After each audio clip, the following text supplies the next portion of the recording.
ছেলেকে এইভাবে ভালোবাসবা কিন্তু, হ্যাঁ।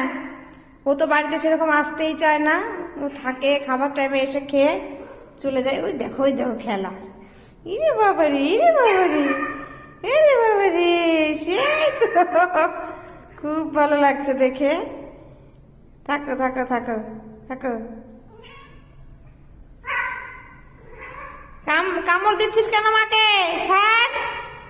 এই দুষ্টু, মাকে কামড় দিচ্ছিস কেন? দেখো অনেকদিন পর মা ছেলের আবার মানে মিল। কারণ যখন 3 মাস বয়স তখন ও গুদু ওদেরকে দেখতে পারতো না ওর মা।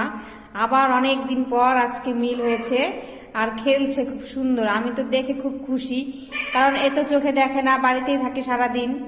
তার মধ্যে আজকে দেখি যে ছেলের কাছে আছে, বা ছেলে হচ্ছে ওকে আদর করছে। আমার তো দেখে খুবই ভালো লাগলো, কারণ এত দিন হয়ে গেল, মানে 1.5 বছর বয়স ছেলের।